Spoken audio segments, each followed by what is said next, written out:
Bom dia, aposentado! Vamos conversar um pouco sobre as notícias quentes de hoje, dia 25 de julho, sobre a revisão da vida toda. Você sabia que, segundo decisão unânime do Supremo Tribunal Federal de 10 de abril de 2025, nenhum aposentado que recebeu valores graças à revisão da vida toda até 5 de abril de 2024 terá de devolver um único centavo ao Instituto Nacional do Seguro Social? Essa garantia de irrepetibilidade foi confirmada pelos 11 ministros e já começou a repercutir em julgamentos de primeira instância, abrindo uma frente de esperança concreta para milhares de beneficiários que viviam sob o medo de cobranças milionárias. Comente Revisão da Vida Toda já, para se juntar de maneira simbólica a todos que lutam contra essa injustiça histórica e mostrar que você também está atento aos seus direitos. Para entender o impacto dessa virada, imagine a situação de um segurado de Santa Maria, no Rio Grande do Sul. Ele entrou com ação judicial em 2022, obteve uma tutela provisória e passou a receber o benefício recalculado, somando as contribuições de toda a carreira, inclusive as anteriores a julho de 1994. Meses depois, veio a reviravolta do Supremo em março de 2024, que derrubou a tese de forma geral. O Instituto, no mesmo processo, tentou executar a cobrança daquilo que considerava excesso recebido. Mas a juíza federal, Aline Terezinha Ludwig Correia de Barros, disse não. Em decisão fundamentada, ela aplicou a boa-fé objetiva, citou a modulação fixada pelo Supremo e afastou totalmente a devolução. Esse precedente é poderoso, porque contraria o velho entendimento do Superior Tribunal de Justiça fixado no tema 692, que mandava devolver valores pagos por tutela provisória se aquela medida fosse revogada depois. Com a palavra final do Supremo, o cenário mudou. Quem recebeu de boa-fé não devolve, salvo prova robusta de má-fé. Essa mudança protege o caráter alimentar do benefício, impede o empobrecimento repentino de idosos e, de quebra, mostra que o judiciário pode corrigir rumos quando percebe a desproporção das consequências. Outro ponto prático. A mesma decisão do Supremo dispensou o aposentado de pagar custas, perícias ou honorários do advogado da parte vencedora, quando o processo ainda estava em curso até a data limite fixada. Isso significa que até mesmo aquelas sentenças que haviam negado a revisão, mas geraram despesas processuais, devem agora excluir essas cobranças. O aposentado, portanto, não sai endividado duplamente. Você pode estar se perguntando, mas e quem ainda não entrou com a ação? Depois de março de 2024, a tese foi afastada no mérito, então, em regra, novas ações não prosperam. Entretanto, se o Supremo voltar a analisar embargos pendentes no tema 1102, há ministros que defendem uma abertura mais ampla, inclusive para quem ajuizou antes de 21 de março de 2024. Enquanto isso não ocorre, a principal linha de defesa é garantir que nenhum segurado que obteve decisão favorável, mesmo provisória, sofra cobranças. Vale lembrar a cronologia para não se perder.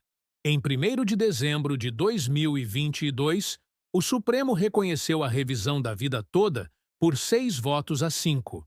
Em 21 de março de 2024, ao julgar as ações diretas de inconstitucionalidade 2110 e 2111, o tribunal reverteu o entendimento.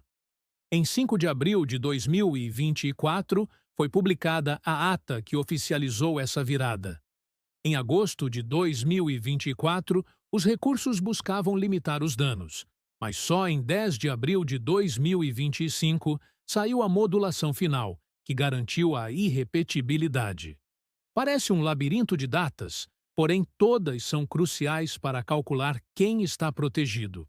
Na prática, se você tem sentença ou tutela obtida até 5 de abril de 2024, nada devolve.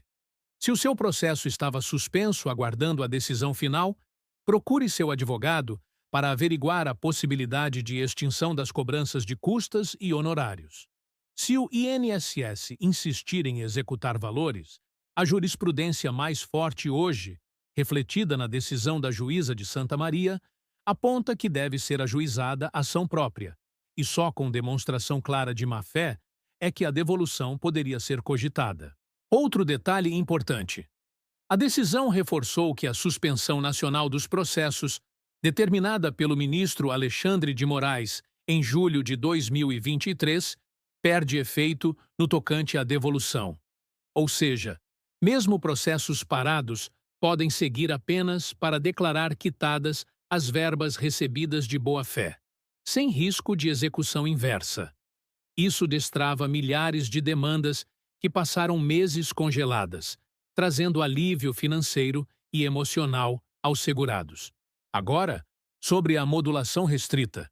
Muita gente critica porque ela salvou apenas quem tinha decisão favorável e deixou de fora quem não conseguiu vencimento naquele curto intervalo de 7 meses, entre a virada favorável de 2022 e a suspensão de Moraes.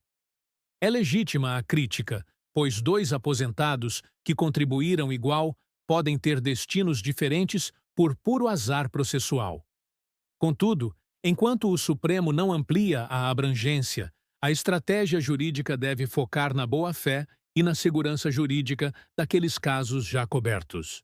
Por falar em segurança, advogados previdenciários recomendam arquivar todas as publicações do Diário Oficial que comprovem a data da tutela, guardar extratos bancários das parcelas recebidas e manter cópias integrais do processo. Esses documentos serão a prova essencial caso o INSS tente questionar a boa-fé. É preciso demonstrar que o recebimento foi amparado por ordem judicial válida na época. Outro aspecto pouco comentado. Essa irrepetibilidade alcança não só aposentadoria por tempo de contribuição, mas qualquer espécie de benefício que passou por recálculo com base na vida toda, como pensão por morte ou aposentadoria especial, desde que calcada na mesma tese. Então, pensionistas também estão amparados. Se você perdeu o titular e recebe pensão que foi aumentada pela revisão, a modulação igualmente lhe protege contra a devolução. O reflexo contábil para o governo foi estimado em cerca de 40 bilhões de reais de montante irrepetível, segundo nota técnica da Advocacia Geral da União. Em plenário, o ministro Dias Toffoli argumentou que esse custo é menor do que a insegurança gerada por retirar verba alimentar já incorporada às economias domésticas de cidadãos idosos. Essa linha de raciocínio, conjugada ao princípio da confiança legítima, venceu e se consagrou no voto guia. Ao mesmo tempo, o STF sinalizou que não admite a cobrança retroativa de custas e honorários contra quem buscou a tese em juízo, entendendo que punir financeiramente o hipossuficiente ofenderia o acesso à justiça. Logo, ainda que você perca o mérito da revisão em fase recursal, não será condenado a pagar os honorários do INSS se a ação estava em curso até 5 de abril de 2024. Em termos práticos, se o aposentado já devolveu valores antes dessa decisão, não há previsão de ressarcimento, pois o Supremo entendeu que a devolução já efetivada não se desfaz. É um ponto doloroso, mas, pelo menos, cessa novas cobranças. Contudo, há advogados tentando reabrir casos em que a devolução ocorreu por acordo extrajudicial, alegando vício de consentimento. Essa linha ainda é incerta, mas vale consultar profissional de confiança. Para quem teve o pagamento cortado após a suspensão, mas não devolveu nada, a esperança de retomar os depósitos é reduzida, pois o mérito da revisão foi derrubado. Porém, alguns juízes avaliam pedidos de tutela de urgência com base em critérios individuais, como índice de empobrecimento, doenças graves e risco social. Cada caso demanda a análise minuciosa do histórico de contribuições e da renda atual. Outro tema quente é a possível tramitação no Senado de um projeto de lei que reabra a revisão da vida toda em moldes mais moderados, prevendo limite de valor e regras de elegibilidade. Para que a proposta avance, precisa reunir 20.000 apoios na página de ideias legislativas do Senado até 2 de outubro de 2025. Se você quiser apoiar, terá de se cadastrar com CPF, responder a um CAPTCHA e confirmar por e-mail. Caso suas dificuldades sejam tecnológicas, peça ajuda a um parente para não perder essa chance. No fronte processual, a Confederação Nacional dos Trabalhadores Metalúrgicos ainda tenta embargos de declaração, alegando omissão na modulação quanto aos processos ajuizados até 21 de março de 2024, sem decisão favorável. Até agora, 3 ministros mostraram abertura para debater esse recorte, mas sem data marcada para novo julgamento.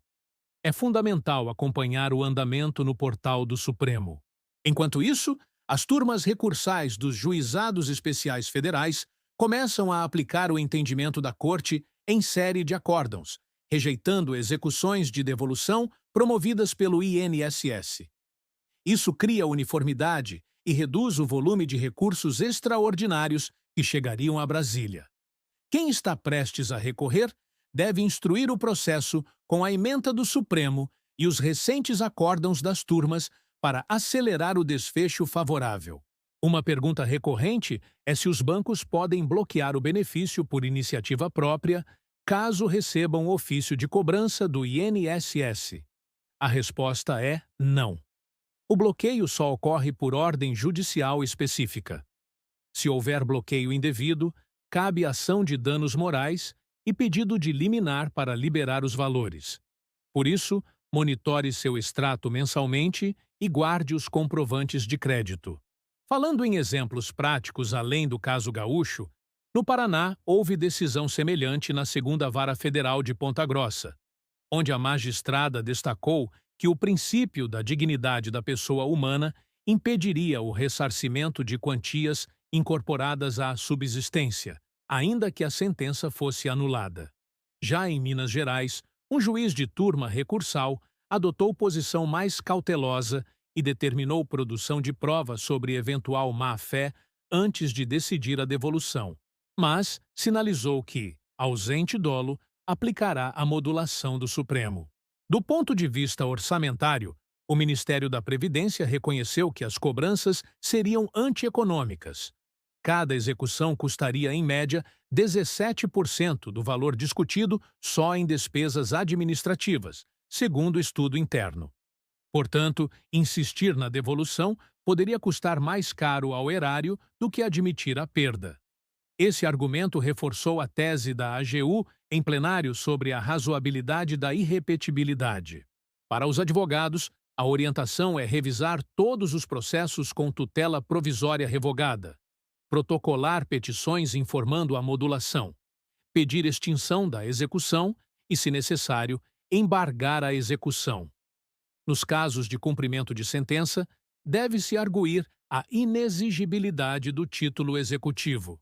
A boa-fé presume-se, mas pode ser reforçada com laudos médicos, declaração de renda e notas fiscais, que mostrem a destinação alimentar dos valores.